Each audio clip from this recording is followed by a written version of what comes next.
السلام علیکم ورحمۃ اللہ وبرکاتہ۔ میرے عزیز دوستو،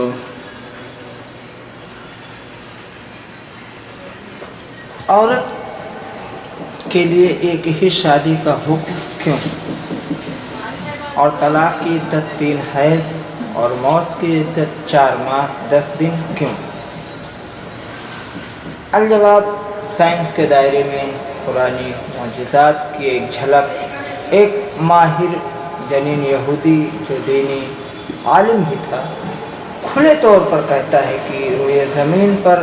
مسلم خاتون سے زیادہ پاک باز اور صاف ستھری کسی بھی مذہب کے خاتون نہیں۔ پورا واقعہ یوں ہے کہ البرٹ انسٹائن انسٹیٹیوٹ سے منسلک ایک ماہر جنین یہودی پیشوا رابرٹ نے اپنے قبول اسلام کا اعلان کیا، جس کا واحد سبب بنا قرآن میں مذکور مطلقہ کی عدت کے حکم سے واقفیت اور عدت کے لیے 3 مہینے کے تحدید کے پیچھے کار فرما حکمت سے شناسائی اللہ کا فرمان۔ مطلقات اپنے آپ کو 3 حیض تک روکے رکھیں۔ اس آیت نے ایک حیرت انگیز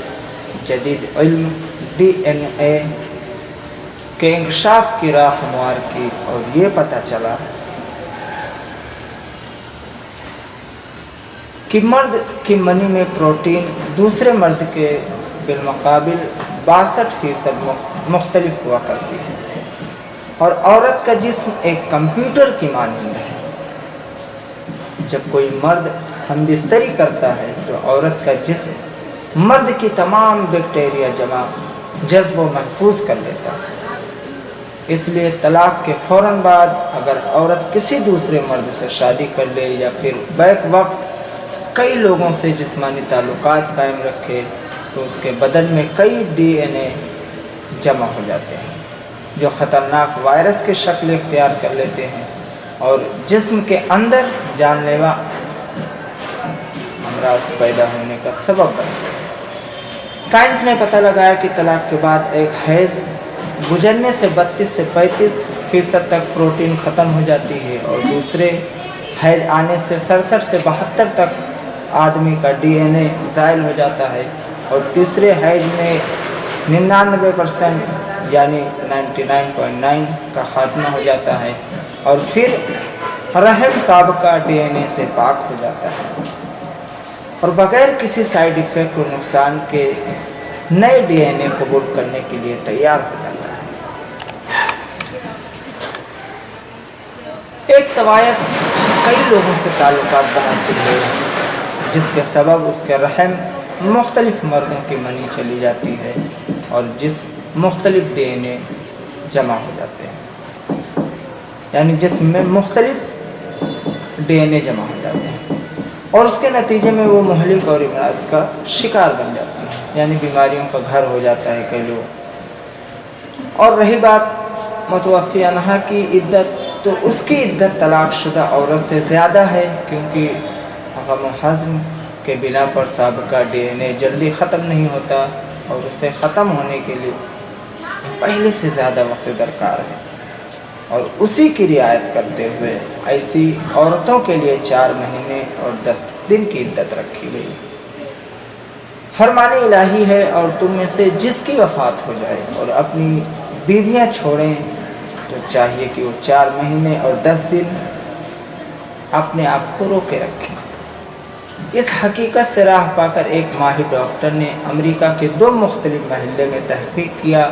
ایک محلہ جہاں افریقن نژاد مسلم رہتے ہیں،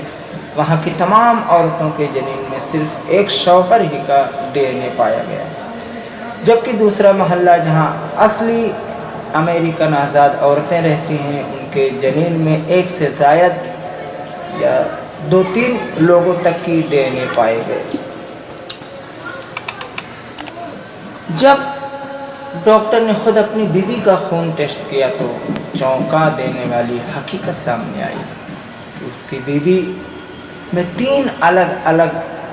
لوگوں کے ڈی این اے پائے گئے، جس کا مطلب یہ تھا کہ اس کی بیوی اسے دھوکہ دے رہی تھی، اور یہ کہ اس کے 3 بچوں میں سے صرف ایک اس کا اپنا بچہ ہے۔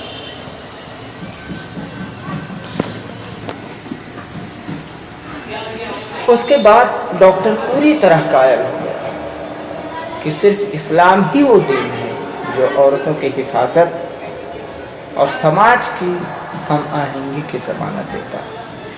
اور اس بات کی بھی کہ مسلم عورتیں دنیا کی سب سے صاف ستھری، پاک دامن اور پاک باز ہوتی ہیں۔